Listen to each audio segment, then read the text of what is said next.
mind, apologize. Y'all hear the dryer in the back. But of course, y'all see the title of the video. It's just it leads me to my point I want to bring up. Like, why is it a problem when black people want to wake up? Just be real. Like, I remember posting a video maybe a few years ago. This had to been when uh, the George Floyd stuff popped off. Toonami makes a Black Lives Matter, like pretty much they make a Black Lives Matter cameo or sponsor. I'm like, granted, like I go on, I thought it was cool. I came on here, I made a video stating, well, telling telling Toonami thank you for pretty much acknowledging black existence. I get straight beat on here in the comment section. And it's just like I wanted to like just sitting back and letting everything unfold. I get what y'all said. Like initial everybody was like, oh man, all they're doing is pandering. It's just a pander process. I'm like, and I understood it too.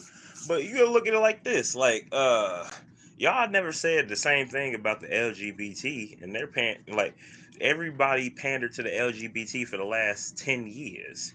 I mean, y'all ain't say nothing about it. But when you black issues arise, yeah, white people gonna try to capitalize off of it and then create it into a straight like a marketing scheme. Like I get that, but look at it like this: like initially, what it started as a group that acknowledges black issues around the country. And so that's what the LGBT started as. They acknowledge homosexual issues around the country, and then they want to stand up for homosexual rights. Like in a sense, like Black Lives Matter wanted to stand up for black people rights. But what I don't understand is how people want like pretty much money to be made every time. This is a capitalistic country, so yes, there's always going to be an underlying theme of somebody wanting to make money behind these organizations. So it's just like I look at it like when I got berated in the comments over me thanking Toonami for their Black Lives Matter speech, you could say, like I looked at it in the light of this didn't start off as pandering like promotional marketing strategy. No, this really this started off initially acknowledging social injustice towards black people. So my thing is it all started right there, and it lets me and that was part of my awakening process. Of course, that was a part of my awakening. I'm like, it don't matter if you're on the right side or wrong. Like, there's always a racist on any side you go on. Like, on any social media platform, there's just droves of racists. Like, even like whether it was bread, and my 9 times 10 it was bread, but then people just want to be trolls. People think it's just funny to be sick and just conniving over just sick and disgusting over the internet, over social media, because you're not going to see this person ever. Like, you're not going to step off outside that keyboard and see this person and address him, call him the N word or wherever you think. Like, you're not going to go out of your way and meet this person face to face. That's why there's people behind these keyboard warriors. So I look at it like I stand with Kyrie Irving because like he experienced his awakening, like, and I'm sure that wasn't like his moment to where he was just immediately awoken when he shared that Hebrews to Negroes. Like, I still have yet to watch that documentary, but I already like everything that I see that the movie's about. I was already aware of for years. I was already aware of like the King David bloodline. Like, and this is where I try to tell people uh, Christianity is a white man's religion. No, they took bits and pieces of the Christianity Bible in order to control masses of people. in order to in order to get done what they wanted to. They didn't want to get the work done, so they're gonna use the Bible on these black people who don't even know what the English language is, and then they're gonna make them do the work. That's how it works. Like, so I get it, but but look at it like this: Christianity didn't even exist when Jesus was around. The religion Christianity did not exist when Jesus was around. That's a fact. So it's just like this. Like, everybody, I always had a problem when people like Kyrie acknowledged, yo, he's one of the four lost tribes of Israel. And that's a fact. Like, yo, why is it always a problem when black people want to awaken?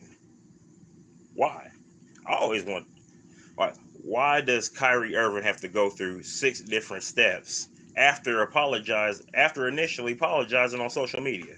Why why are they buck breaking? Why are they making him go through this process? They even acknowledge how, like, they are just now saying something to Brett Favre. They ain't say nothing to Joe Rogan for real for saying the N word on his podcast. Like I said, they ain't say nothing to Howard Stern for saying the N word on his skit. Don Imus with the nappy. Like, you can go down the line. Like you can't expect you can't expect a racist country. You can't expect a racist country to actually empathize with. You can't expect a racist country to empathize with the people they're oppressing. You can't. And if it's not full blown slavery, full blown segregation, they'll try to convince you that racism doesn't exist anymore, and that can't be further from the truth. Like, black people are still getting ridiculed. We are still getting ostracized. We are still getting, like, it doesn't make sense. We are still getting brutalized in these streets. Like, racism obviously exists. And then remember, when COVID first hit, it was just nothing but black people being slaughtered. So of course there was people who think, oh, COVID was, but I think that was a ploy. Actually, they just made it. They just made it a priority to uh, to report on black people, just to get that stir, just to get that stir. But that stir did help Reza Islam. That stir did help because after that fact, like, you'll see, like, and that man, his platform's off here, but that man, he is responsible for at least 70% of black people over the internet not taking the vaccine, not taking the poison. I am one of them. I did not take the vaccine, and I'm very proud. I think that was one of the proudest moments of my life, besides dropping the album. And I got another one coming, but that was one of my favorite moments in my time. Like I said, it's always a problem, and I always say it. Like, well, I've been stating a lot in this video. It's always a problem when black people want to awaken. Black people want to do better. Like, why? Why is that always a problem? Like, of course, you got your boys like Charleston White who go here. Oh, I love sending niggas to jail. I love oppressing niggas. You know what I'm saying? Like, that is annoying, bro. Hearing that type of stuff is annoying. And I'm sorry, this was supposed to be made for kids, so please, I wish I could edit that out. But you hear Charleston White saying, yes, like, I love oppressing my own kind. Like, I love throwing them back in jail and all that. Like, in a sense, yeah, it's funny, it's entertaining, but it's just like, yo, ultimately, you're part of the problem. Like, you are a part of the problem. Like, granted, yes, we gotta check our own issues in our locker room, and just because you got a few few black conscious voices out here, it's not going to just the killing's just not going to stop overnight. This is a process that we as a community, we as a black community need to come together and, like, yo, beefs can always be settled. Beefs can always be settled. Like, we just got to find the common ground to secure every beat. And then we got to find these people alternate ways. Like, because this is the means of people's survival out here. Like some people I know, like all they know is the street life. So if you ain't finding no if you ain't finding no alternative options, routes for them to take, they gonna go back to what they know. That's absolutely true. So I'm like, we like instead of just like, oh, you need to stop doing it, we need to find alternative routes for people to make money and be productive in society. Like, and to keep money out of their pockets. That's how we're gonna do it. That's how we're gonna keep money out of their pockets. We buy our own, like buy our own. And I'm in the process of buying my own. I got my own LLC, so now I'm in the process of buying my own trucks, semis, tractors. I'm in the process as we speak. Like I just don't post it all, and trust me, I'm going to post them, like just for y'all. Well, I'll look at it like this: I stand with Kyrie Irving because I stand with an individual's awakening to the system. That's all I got. And that was all freelance. That wasn't none of it was scripted, if you could see, like if you could tell.